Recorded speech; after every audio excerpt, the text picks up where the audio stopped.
Сегодня я хочу вам прочитать лекцию, которая называется «Социальная история осетинского языка».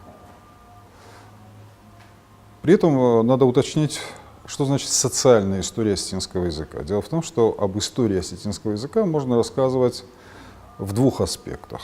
Можно рассказывать о том, как менялись грамматические формы осетинского языка, фонетика, звуки, другие уровни языковой структуры. Это тоже история языка, но это структурная история. Но, как известно, история языка неотделима от истории народа, который говорит на этом языке, который создал этот язык, который на нем говорит. И для того, чтобы понимать, что происходило в языке, очень важно бывает понимать и знать, что происходило с историей народа, потому что это взаимосвязанные вещи. И часто общественные, социальные факты истории данного народа находят отражение и в его языке. И многие вещи в структуре языка, в его грамматике, фонетике и так далее, невозможно бывает объяснить за счет, собственно, языковых законов. Объясняются они в этом случае теми особенностями, которыми отличается социальная, то есть общественная история этого народа и этого языка. Например, в грамматике осетинского языка систему падежей невозможно объяснить, современного осетинского языка невозможно объяснить, исходя только из закономерностей развития языковых процессов. И только тогда, когда мы учитываем очень активные контакты осетинского народа и его предков с другими народами Кавказа, мы начинаем понимать, почему в осетинском языке именно столько и таких именно падежей. Потому что можем проанализировать и понять, что система склонения осетинского имени испытала значительное влияние соседних кавказских языков, в частности, грузинского языка, других. Когда мы смотрим на фонетику осетинского языка и обнаруживаем значительное число смычно-гортанных звуков, типа к, п, т и так далее, и пытаемся обнаружить аналогичные схождения в других иранских языках, к которым относится осетинский язык, мы там их не видим. А объяснение, опять же, лежит не в языковой, не внутренней языковой, а внешней языковой, то есть в социальной среде. И мы понимаем, что обилие этих смычно-гортанных звуков в осетинском языке связано с влиянием, опять же, соседних кавказских языков, в которых они широко представлены. Таким образом, социальная история осетинского языка — это, скажем, ответы на вопросы, связанные с возникновением осетинского языка, с его социальным функционированием, его функционированием в обществе, его контакты с другими языками, возникновение его диалектной системы. Давайте зададим себе первый вопрос. А когда, собственно говоря, можно считать, что возник осетинский язык? С какого периода мы можем говорить о существовании осетинского языка? Ответ простой. Осетинский язык существовал ровно с того времени, когда мы можем говорить о существовании осетинского народа. Очевидно, что осетинский язык не мог существовать без осетинского народа, так же, как и осетинский народ не мог существовать без осетинского языка. Но мы датируем и мы называем наш народ именно осетинским, начиная только с периода XVI, XVII и последующих веков. Весь предыдущий период наши предки носили другие этнонимы, то есть другие названия народа. Наши предки в Средневековье носили несколько имен. Самое известное из них — это аланы. Но столь же широко известно, что еще одним названием нашего народа, по крайней мере части нашего народа, было асы. В более древний, в античный период наши предки именовались сарматами. Известна связь нашего языка с еще более древним скифским языком. Так какова роль скифского, сарматского, аланского языков в формировании собственного осетинского языка? Для того, чтобы ответить на этот вопрос, нам надо опуститься в глубины истории, в глубины вечности. И начать из самого истока. Когда и где вообще возник человеческий язык? Существуют совершенно разные, хотя основные две теории о происхождении человеческого языка. Одна из них называется моноцентрическая и предполагает, что человеческий язык возник в одном месте на земном шаре в определенный исторический момент. Большинство археологических исследований, которые проводятся в этом направлении, потому что других источников для того, чтобы определить, где зародился язык, кроме как археологии, естественно, нет. Потому что мы не можем говорить и предполагать, что в этот период могла возникнуть письменность и опираться на какие-то письменные источники. Археология показывает, что местом зарождения языка у человека могла быть только Африка, африканский континент. Правда, существует и полицентрическая теория глотогенеза, то есть происхождения языка, которая допускает возможность того, что у разных видов человеческой расы на разных исторических этапах язык мог возникнуть и в разных частях земного шара. Однако большинство ученых склоняется все-таки к теории моноцентризма и локализуют место возникновения человеческого языка в Центральной Африке. Сколько времени прошло с того периода, когда можно предполагать возникновение человеческого языка? Опять же, здесь может только помочь археология. Дело в том, что и как археология может помочь ответить на вопросы, а когда возник человеческий язык? Очень просто. Дело в том, что археология показывает условия жизни и, самое главное, условия труда человеческих коллективов.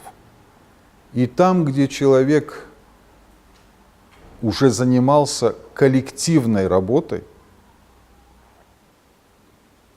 коллективная работа уже предполагает необходимость коммуникации, необходимость контактирования. Да? А это означает, что хотя бы примитивный язык, но у этого человеческого сообщества уже должен был возникать, а потом со временем развиваться и усложняться.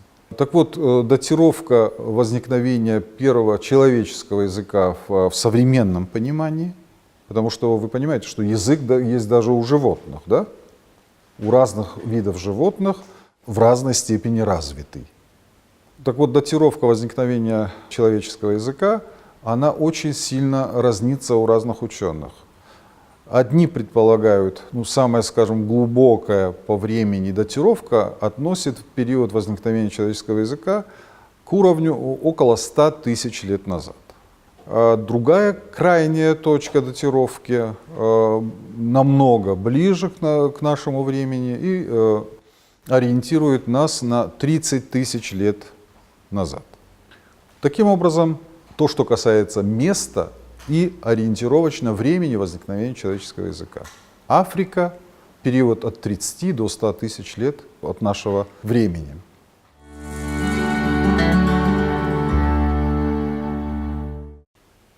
Со временем эти африканские люди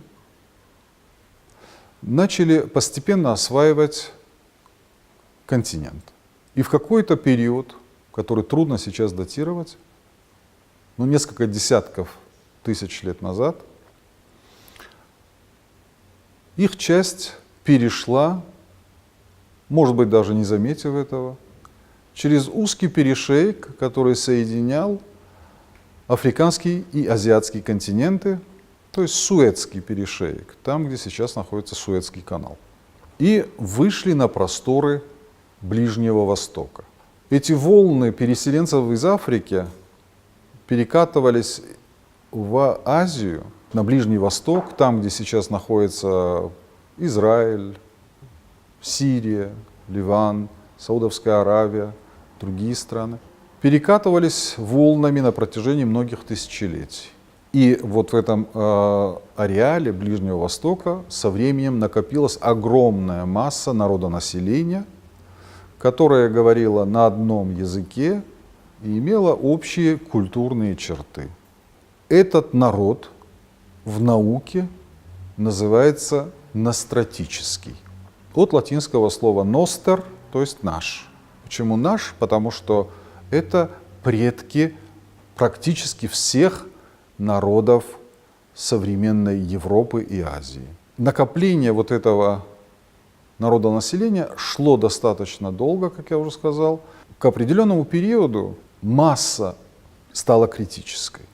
То есть людей на этой территории стало проживать так много, что стало не хватать природных ресурсов для обеспечения их существования на этой территории.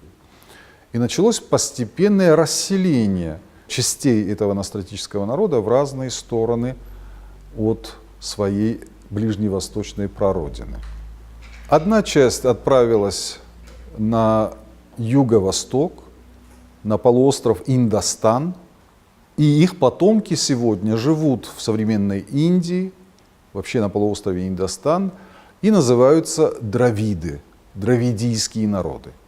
Другая часть осталась на месте ближневосточной прародины, и эта вторая группа потомков ностратического народа сегодня называются семито-хамиты.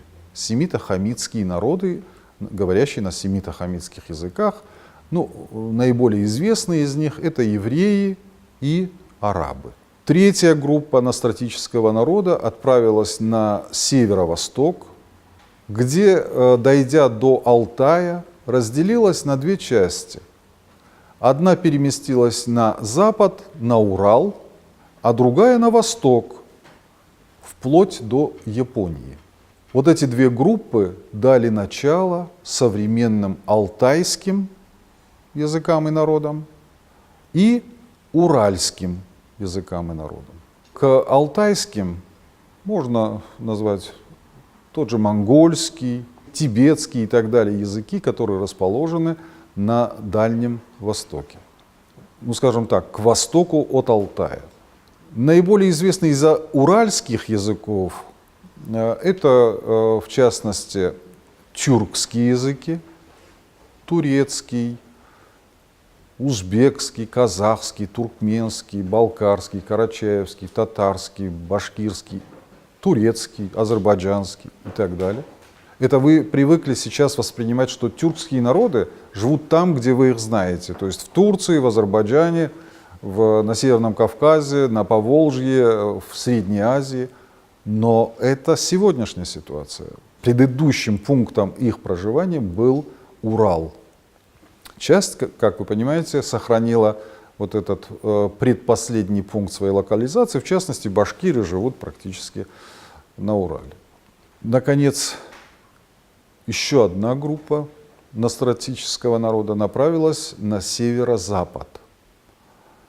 Она нас больше всего интересует, потому что там находились именно предки, в том числе и будущего осетинского народа. Это было не в течение года, даже не десятилетий. То есть они мигрировали постепенно, переселяясь каждый год, расширяя и осваивая новые территории, новые пастбища. Это были кочевники, новые охотничьи угодья. Таким образом, они постепенно дошли до Северного Причерноморья. И здесь расселились. Это была прародина двух языковых современных семей. Одна семья поселилась в Закавказье, и мы знаем сейчас 3 языка, которые бытуют на территории современной Грузии и которые являются тоже потомками этого ностратического народа. Это грузины, это сваны и это мигрелы. Все вместе они называются картвелы, а их языковая семья называется картвельская. Надо сказать, что до недавнего времени картвельское объединение языков считалось частью кавказской языковой семьи. Однако в последние четверть века все больше и больше доказательств того, что сходство северокавказских языков, в частности вайнахских, дагестанских, абхазо-адыгских, с картвельскими языками является не результатом того, что они являются потомками одного праязыка, а результатом долгого многовекового взаимовлияния.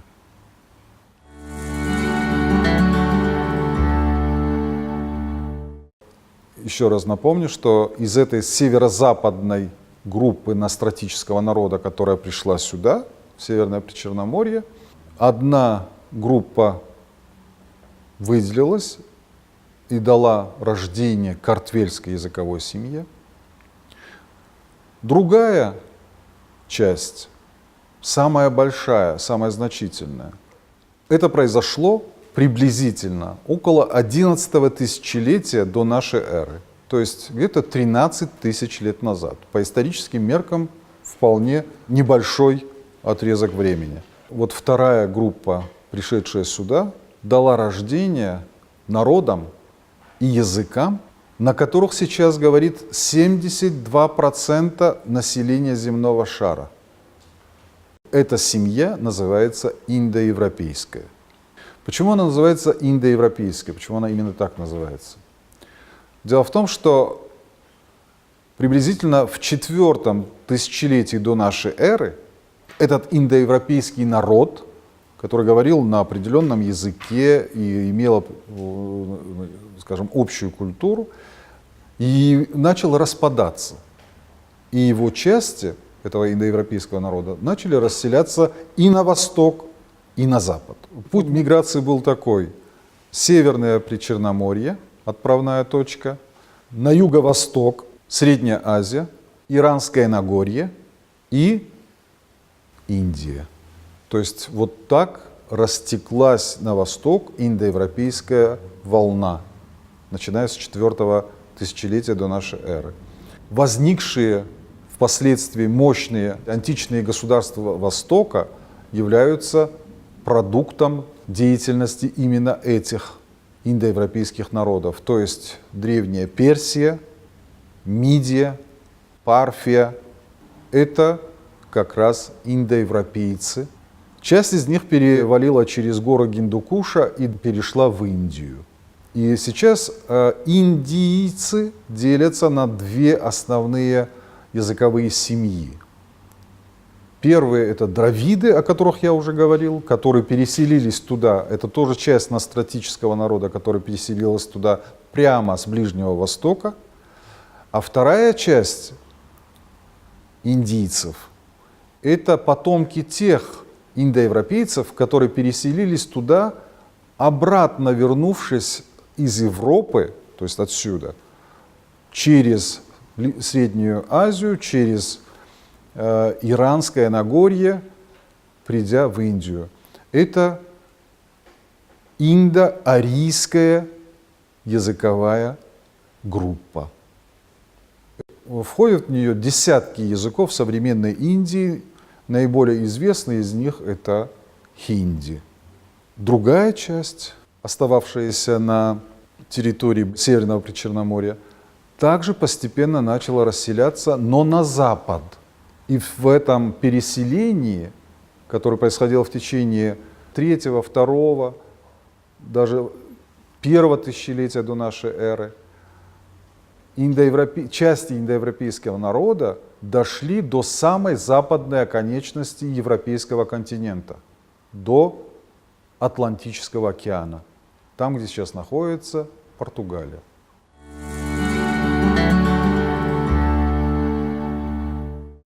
Для того, чтобы назвать все эти родственные народы, которые происходили от одного древнего праязыка индоевропейского, его и назвали индоевропейским, потому что все эти народы расселены от Индии до самой западной оконечности Европы, индоевропейские народы.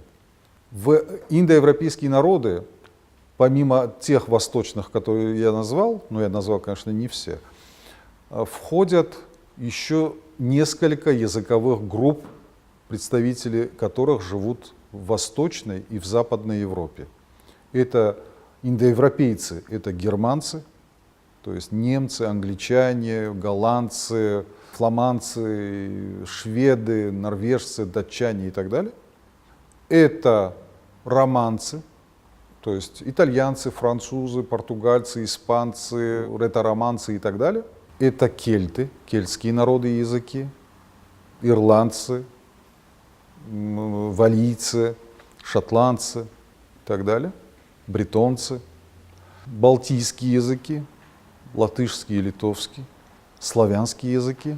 То есть восточнославянский — это русский, белорусский, украинский, западнославянские языки, польский, чешский и так далее. Южнославянские языки — болгарский, хорватский, сербский, славянский и так далее. Все эти языки можно считать двоюродными братьями. Я имею в виду относящиеся к разным группам индоевропейской семьи. Если можно считать, что французский и итальянский родные братья, то немецкий и английский для них двоюродные братья, потому что у них был один дедушка, древний праязык, индоевропейский праязык. Вот в этой пестроте языков и народов нас интересует особо иранская языковая подгруппа или индоиранская. В индоиранскую языковую подгруппу входят языки, на которых говорят от Индии до Осетии. Индоиранская языковая группа делится на две подгруппы или тоже группы. Это индоарийская, то есть языки Индии, Пакистана, Бангладеш. Это индоарийская подгруппа индоиранской языковой группы. И есть отдельно иранская языковая группа. Вот в эту иранскую языковую группу входят языки от Ирана до Осетии. Это персидский язык в Иране. В Иране существуют и другие иранские языки, не только персидский, но и другие иранские языки, то есть языки иранской языковой группы. Это языки Афганистана, дари, пушту, другие языки и диалекты, которые там существуют. Это таджикский язык, это памирские языки, то есть языки, на которых говорят в горах Памира. Там несколько языков, несколько народов тоже иранской группы. В Азербайджане есть народ, существует народ, который говорит тоже на иранском языке, это талыши, талышский язык. Самый изолированный из иранских языков, оторвавшийся от иранского вот этого континуума, от этого ираноязычного пространства, является осетинский. Осетинский язык относится к иранской группе индоевропейской языковой семьи. Таким образом, родными братьями осетинского языка являются перечисленные мной иранские языки, то есть таджикский, талышский, афганские языки, персидский язык и другие иранские языки. Языки иранской языковой группы. Никогда не путайте языки Ирана, то есть те языки, на которых говорят в государстве Иран, и иранские языки как группа языков, объединенных единым происхождением. На иранских языках говорят не только в Иране, но и в Осетии. Таким образом, еще раз повторю, родными языками осетинского языка являются языки иранской языковой группы, а двоюродными являются все перечисленные мной языки индоевропейской семьи. То есть двоюродными братьями осетинского языка являются русский, французский, английский и так далее.